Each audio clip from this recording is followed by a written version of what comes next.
watching NBC3 News at 6.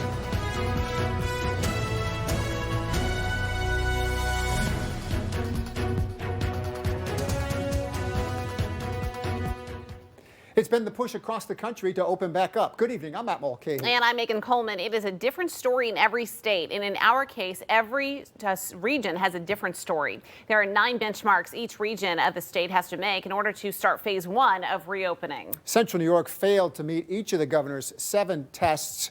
However, Onondaga County Executive Ryan McMahon says, don't worry, the county is just about to meet that requirement. Amanda Chin joins us live in Syracuse tonight with a look at what opening up could look like. Amanda? The county executive is very confident Central New York will be allowed to start phase 1 by the end of this week. Ryan McMahon believes this restart is critical to get the economy going and says he understands the level of anxiety many are feeling. The county executive is very comfortable with the plan laid out by the state.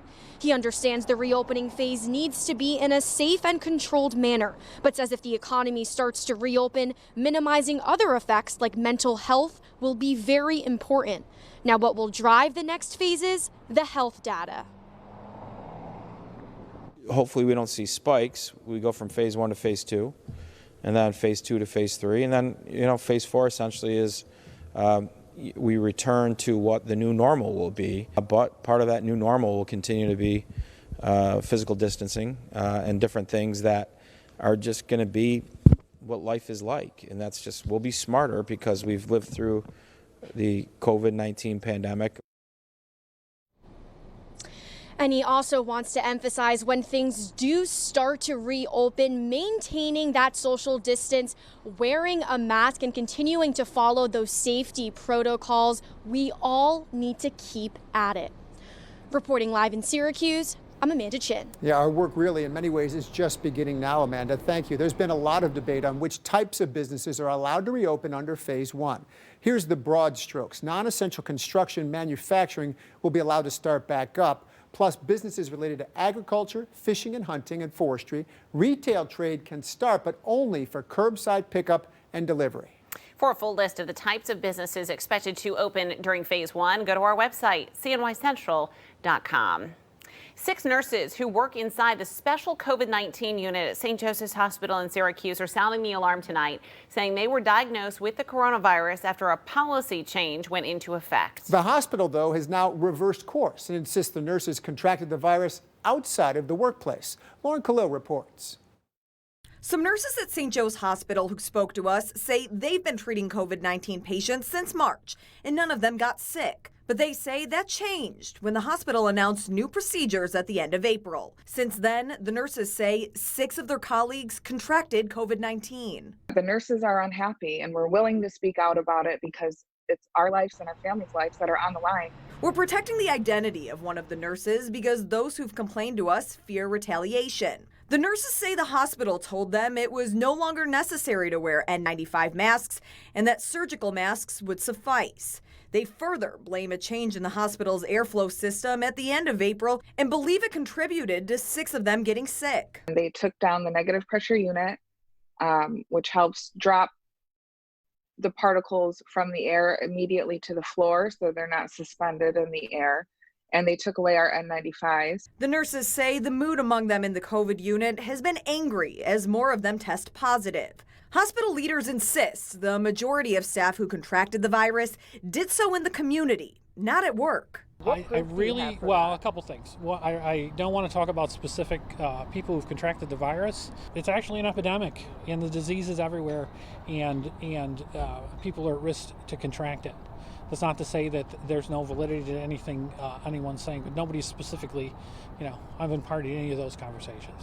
We started asking questions on Monday. On Tuesday, St. Joseph's confirms it's now reinstituting the negative pressure airflow throughout the COVID unit and has always taken personal protective equipment for staff seriously and done so according to guidance from national and state agencies. But the nurses see this as a cause and effect. 1 week later, we had our first positive.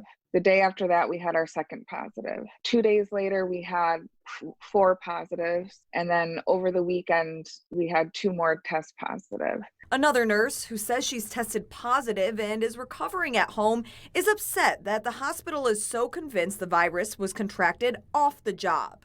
I'm not sure at what point I was exposed, she says, but I'm near next to positive it was from the hospital. As a nurse that works with COVID-positive patients, I felt it to be my duty to take the social distancing to the next level, having my husband run to the store instead of me, eating leftovers as much as possible, cooking at home. 6 nurses down, and that's 6 nurses too many, over a simple policy change that, yeah, it's more expensive, but the bottom line is we felt safe going to work. This is hard work every single day. So it's easier to, the more we do it, it's easier to get frustrated with the conditions that we've been given. We want to make sure we're doing everything we can to help them. And we really feel like we have and do on an every single day basis.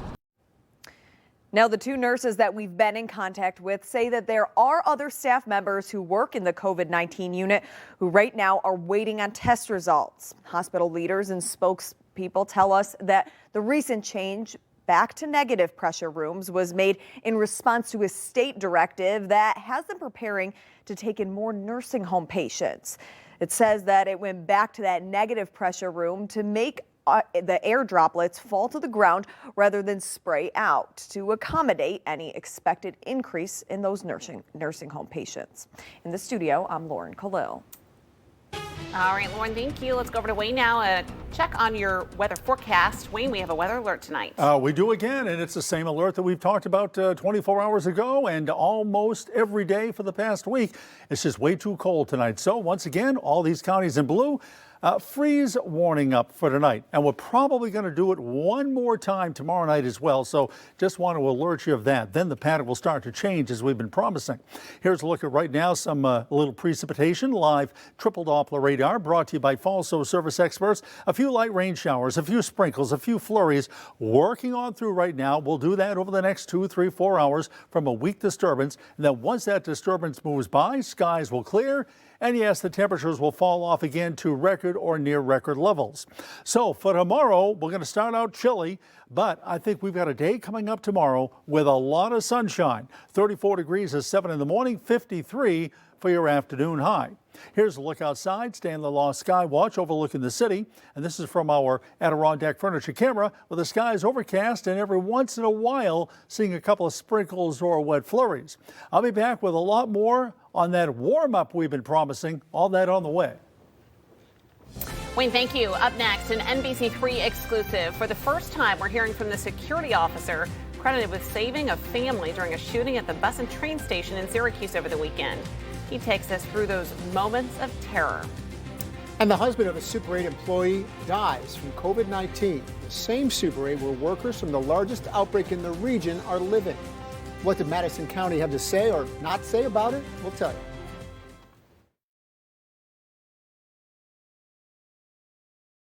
Welcome back to NBC3 News at 6. Our reporting has been focused on the fallout after more than half of the workers at Green Empire Farms in Oneida tested positive for COVID-19. Workers are living in 3 hotels between Madison and Oneida counties, and most are living at times 4 to a room. We've learned an employee of the Super 8 hotel in Oneida tested positive for the virus, and then her husband did too. He died last Thursday. The same hotel where some of the COVID-19 positive workers were staying, that's where she was working. NBC3's Mary Keeler was inside the Madison County Board meeting held this afternoon where the death didn't even come up. Mary? Well, yeah, this board meeting was a quick one, and it didn't even touch on the new death we've just learned about 5 days after it happened. Instead, board members took that opportunity to defend their health department.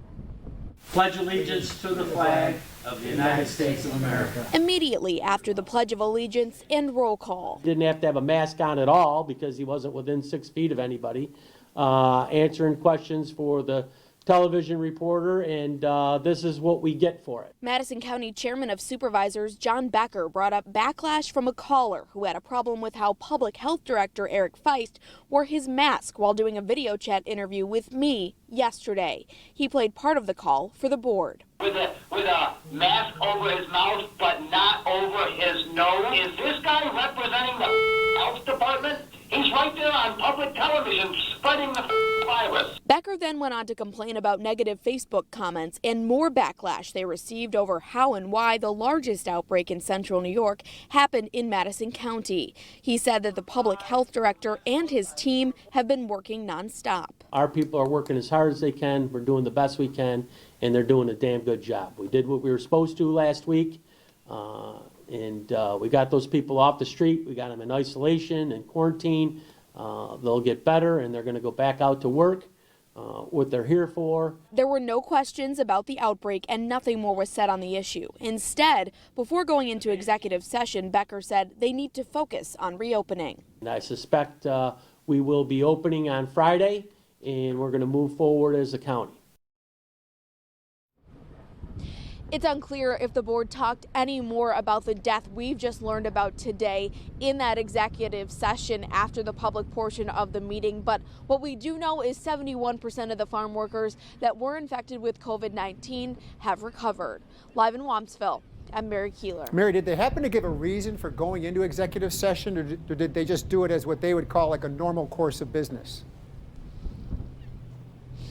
It was just like it was a normal course of business. They went through some resolutions, talked about some different just county matters, and then they had partially on Zoom, and then some of the board members were socially distanced throughout the board chambers properly.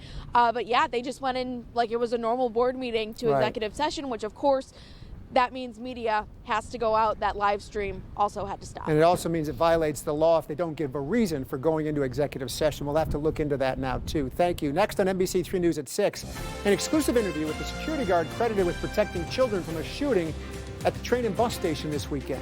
A live look over Syracuse. We are well below normal, but will we inch up to some warmer temperatures this week? Wayne will let us know.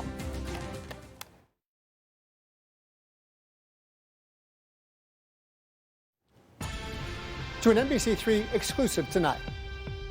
It's a scary thought. What do you do when there's an active shooter? Onondaga County District Attorney Bill Fitzpatrick is calling one of the victims from Sunday's shooting at the Regional Transportation Center a true hero. Tommy Sladak got to talk to the victim about his life-saving actions.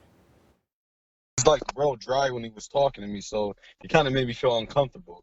So I kept my eye on him. Jothil Selman had just started his shift working security at the Regional Transportation Center early Sunday morning when he says the suspect, now identified as Andrew Booker, started acting irritated after mechanical issues on a bus halted his trip. Selman says when another bus unloaded at the hub, Booker just started firing his gun. He literally starts shooting at them.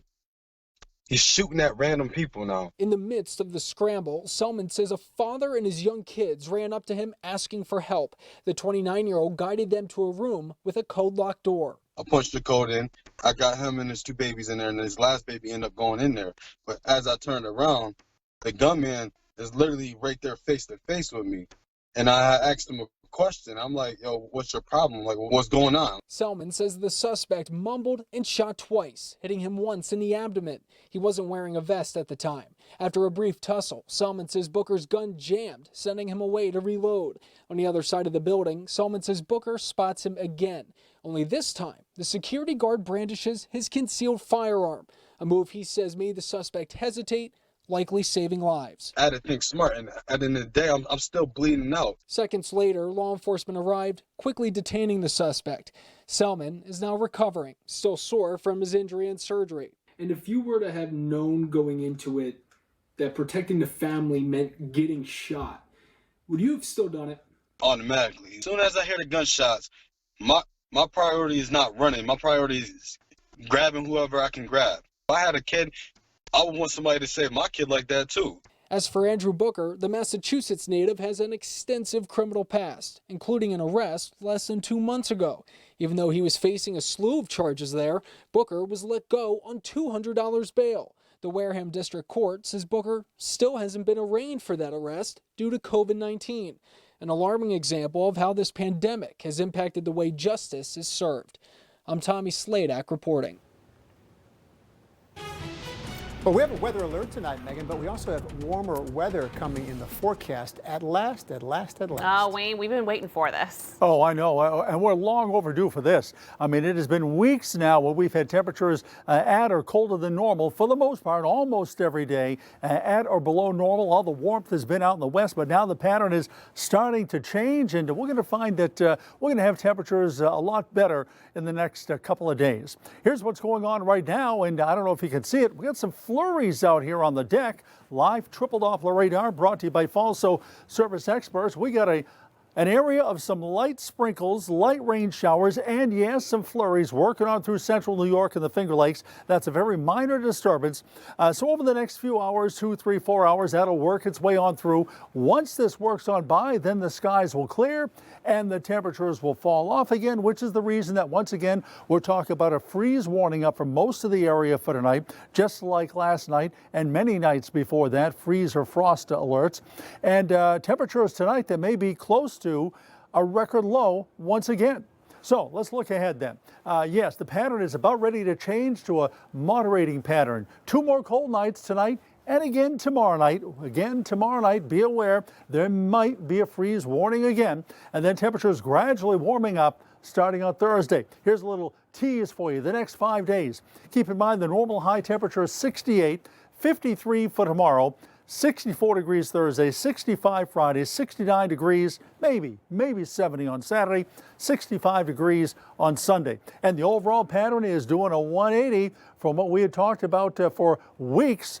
Now it looks like through the middle and the end of May, all the colder than normal weather is going to be out in the west, and we're out here in the east, and we're going to start warming up the temperatures at or a little bit warmer than normal. So better news for us. Forecast then tonight, sprinkles, flurries around will exit after 8 or 9 o'clock. Then skies will clear, a little patchy fog, some frost develops, low tonight 30.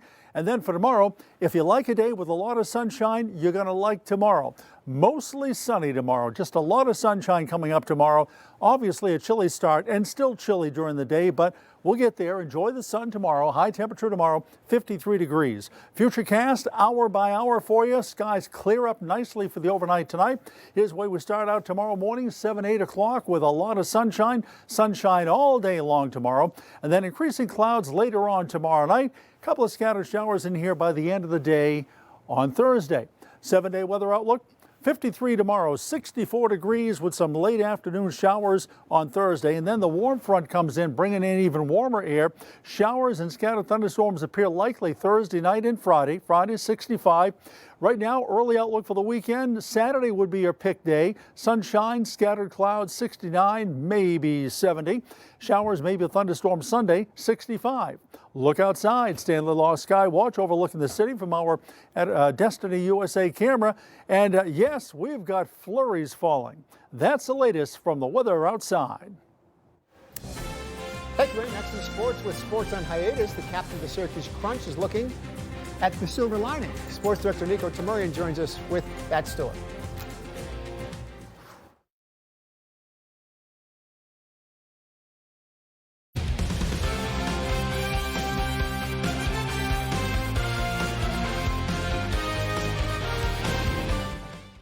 Syracuse football on a roll on the recruiting trail. I'm Nico Tamurian. You would think that with no visits allowed, the Orange and other college teams may be suffering on that front. Not Syracuse, almost 10 new commitments all in the last month. The new one today is Landon Morris, receiver from New Jersey. And what's unique about him, he picked the Orange over several college powers, including the Michigan Wolverines. That's impressive. Now, last week, the NCAA paved the way to completely change the game, setting up a vote no later than January on name, image, and likeness. You probably get the gist of it, right? Athletes can be paid certain amounts of money for their brand while still in college under this legislation. But what does it really mean down the line?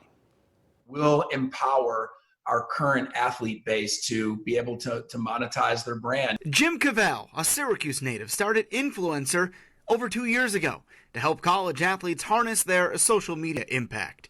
People follow people more than they follow brands. So sports-wise, the people are athletes.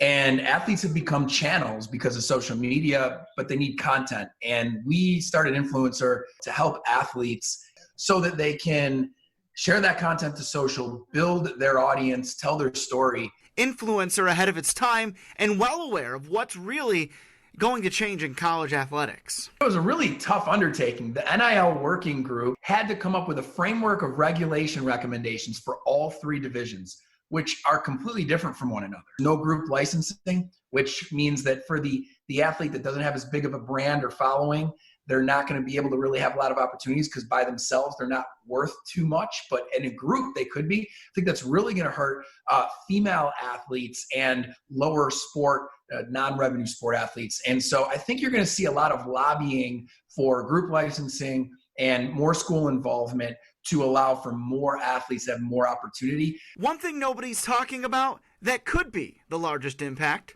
I think the place where things matter now, regardless of where the regulations finalize in January 2021, is recruiting. Those kids and parents are now asking them, and this is every sport, every level, how are you going to help my son or daughter be able to get the most out of their name, image, and likeness experience? And in Syracuse basketball, this is going to be big because you look at a guy like Dior Johnson, who's coming in, 500,000 plus followers on Instagram, right? Instagram alone, he has an opportunity to make somewhere in the $500,000 range. So that's going to play into this now in recruiting in this 2021 class. And I think it's a really, really important topic. Every sport, every level. Appreciate that perspective. Interesting to watch. Now we'll switch gears to the Syracuse Crunch. That's their captain, Luke Witkowski. And obviously Luke wants to be back on the ice, right? And it's been tough. It's our first time hearing from him since the season was canceled, let alone suspended in March. But he's looking at the silver lining, more time with his newborn daughter. The hockey is obviously in the back of my mind, but I think health and safety of my family is kind of number one right now. I've been pretty fortunate with the sleep schedule. It's definitely been a silver lining that in all of this that I get to see her grow up. In her first 3 months, 4 months, however long it's going to take, I'm right here with her the whole way, and I would normally get all of that time with. Great perspective from Luke. We appreciate seeing that. Matt, back to you. It is nice to see that. That's heartwarming information. Thanks, Nico. We'll see you tonight for NBC3 News at 11. I'm Matt Mulcahy. Have a great night. See you then.